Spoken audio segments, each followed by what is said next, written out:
திருமூலராக அவதாரம் செய்தது சாத்தனூர்ல. ஆனா இவருடைய முன் அவதாரம் இவர் திருக்கைலாயத்தில் உள்ள கோவிலுக்கு காவல் பூண்டு கொண்டிருந்த நந்தி தேவருடைய மாணாக்கர்களில் 8 பேர் அட்டமா சித்திகள் பெற்றவர். அந்த எண்மரும் முதலாவது மாலாங்கன், 2வது இந்திரன், 3வது சோமன், 4வது பிரமன், 5வது உருத்திரன், 6வது கந்துரு, 7வது கஞ்சன், 8வது இவர். இந்த எண்மருக்கும் முதலே எடுத்த அந்த இவர்கிட்ட எல்லாத்தையும் பயின்ற அட்டமா சித்திகளையும் பயின்றவரான அகத்திய முனிவர் என்ன செய்கிறார்? அவர் பொதியமலைக்கு போய் அங்க இருக்கிறார். அங்க அப்ப இந்த திருமூலருக்கு, அதாவது இவருக்கு ஒரு எண்ணம் வந்து விடுத்து, தான் அவரை பார்க்க போகணும், அவரோட நல்ல சிநேகிதம், அவரை பார்க்க போறாண்டு. அப்ப இவர் ஒரு நாள் என்ன செய்கிறாருண்டா, தான் இந்த தன்னுடைய இடைக்குள்ள உள்ள அந்த கோயில்களை எல்லாம், அதாவது அங்க வடநாட்டில இருந்து தென்னாட்டுக்கு வாரார். எப்படி வாரார் என்றால், அவர் அதாவது வழியில திருக்கேதாரம், பசுபதிநாத், காசி, அபிமுத்தம், விந்தமலை, திருப்பாசுரம், திருக்காலத்தி, திருவேலங்காடு ஊடாக காஞ்சிக்கு வாரார். காஞ்சியில அங்க கொஞ்ச நாள் தங்கி இருந்து திருவரங்க பெருமான வணங்குகிறார். அப்ப அங்கு இருந்து சிவயோகிகள் சந்தித்து அளவளாவி திருவதியை அடைந்தார். அங்க உள்ள சிவயோகிகளோட கதைக்கு போட்டு இதுக்கு போறார். அங்க போய் முப்புறமெரித்த பெருமானான இறைவனை கண்டு அவர் பசுகரணங்கள் சிவகரணங்கள் எல்லாவற்றையும் உள்ளத்தில் பொங்கி எழுந்த சிவபோதம் அங்கிருந்து பெற்றார். சரிங்க, மெய்யுணர்வினால் அவற்றை ஆனந்தத்தை கூத்த கண்டு கழிக்கிறார் சிவபெருமான்.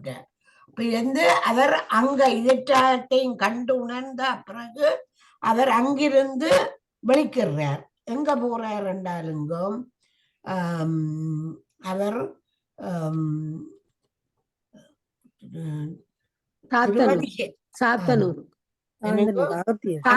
புறப்பட்டு காவிரியில் நீராடி தென்கரை அடைந்து பசுவின் கன்றாக வழிபட்டு, அதாவது அங்க பல பசுக்கள் அங்க நின்று அழுவதை கண்டார்.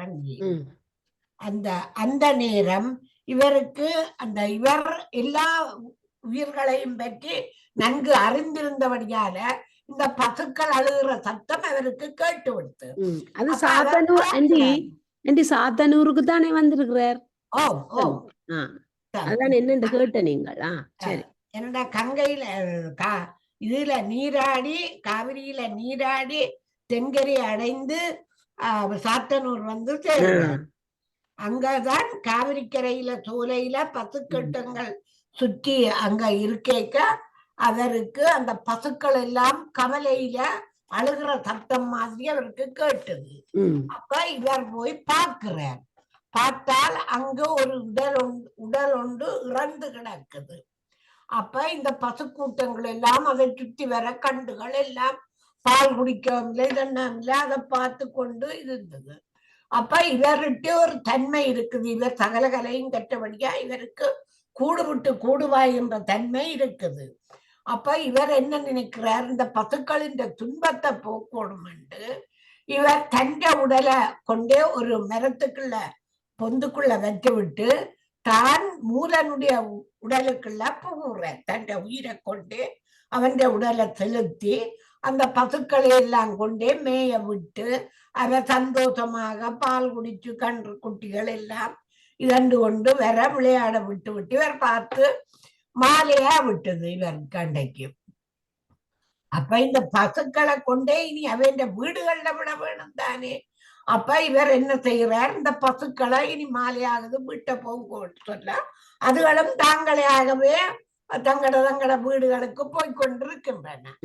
அப்படியே இவர் போய்கொண்டிருந்தா கடைசியா மூலனுடைய வீட்டிலேயும் ஒரு பசு வந்திருக்குது. அப்ப கடைசியா இவர் அந்த வீட்டுக்கு போறார். போய் மூலனுடைய பசு அங்க போன உடனே அப்ப மனைவியார் தன்னுடைய கணவன் வந்து விட்டார் என்று அவரை பார்த்து தேடி வருவார். ஆனா இவருக்கு அவற்ற அந்த மூலனுடைய உடலுக்குள்ள புகுந்தவரை ஒழிய அவற்ற உடல் அவற்ற எண்ணம் சிந்தனை தான் இருக்குது. மூலனுடைய எண்ணங்கள் சிந்தனைகள் அவர்கிட்ட இல்ல. அப்ப மூலன் மனுஷி வந்து பாப்ப தன் மனுஷன் தன்னை வந்து பேசாமல் இருக்கிறாரே, அப்ப தான் என்ன செய்ய வேணுமென்று இதண்டு போய்கிட்ட கேப்ப வேறுங்க வீட்டுக்கு வாங்கோண்டு. அவர் அதுக்கும் கதைக்க மாட்டார். அப்ப இவவுக்கு சரியான அழுக வந்துடும். இவ பின் என்ன செய்வா, போய் இருண்டு போம். அப்ப அவர் அப்படியே சிவயோகத்திலே ஒரு மரத்துக்குள்ள இருந்துடுவார்.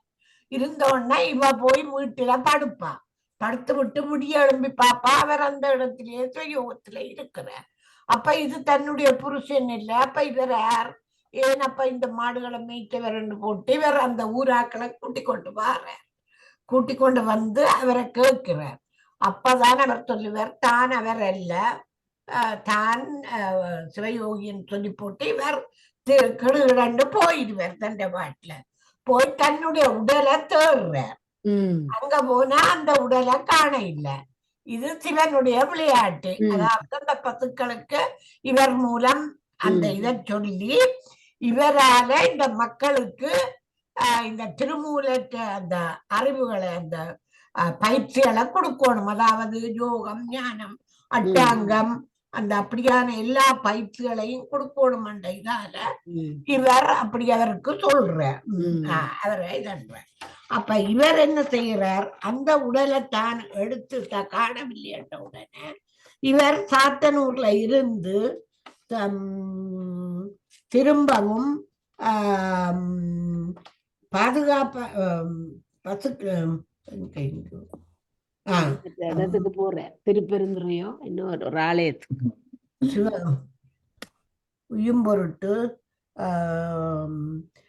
அங்க இருந்து ஒரு மர நிழல்ல இருந்து தனக்கு அம்பிட்ட அந்த தனக்கு தெரிஞ்ச பாடல்களை இவர் பாட துவங்குகிறார். திருமூலற்ற பாடல்களை. அப்பதான் இவர் என்ன செய்கிறார், வருஷத்துக்கு ஒரு பாட்டு வீதம் 3000 பாடல்களை இவர் படிக்கிறார். சரிங்கோ.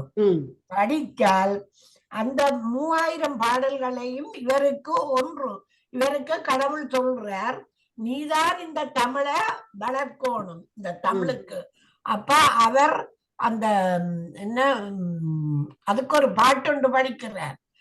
என்னை படைத்தனன் இறைவன் நன்றாக தமிழ் அவர் சொல்லுவார். நங்கோ அப்படி சொல்லி போட்டு இதன் உடனே இவர் தான் எப்படி இந்த பாட்டை துவங்குறான்ட்டு இறைவனுடைய குணங்களை வச்சுத்தான் அவர் ஒரு பாட்டு, முதலாவது பாட்டை படிக்கிறார். 1 அவன் தானே, 2 அவன், 3 4ஆக, 5ஆக, 6ஆக, 7ஆக, தான் உணர்ந்தான் 8 என்று 8 இதையும் தான் உணர்ந்து விட்டான் இறைவன் என்று சொல்லி அவர் படித்து முடிக்கிறார். அப்ப அவர் படித்து முடிச்சு அந்த 3000 பாட்டையும் ஒன்றுக்கு ஒன்றாக பாடிக்கொண்டு வரைக்கின்ற இவர் கடைசியாக என்னைகிறார், இந்த இவ்வளவு பாட்டும் இவர் இயற்றி எல்லாத்தையும் சொல்லி முடிக்கல. இந்த இதை இயற்றினவர்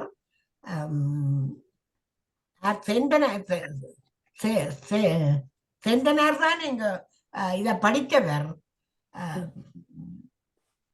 மந்திரத்தையோ இல்ல இல்ல பண்ணு என்னத்தை இங்க இத சொல்ல வாரீங்கள். புராணத்தை சேந்தனார் தான் இங்க சேரமான் பெருமாளே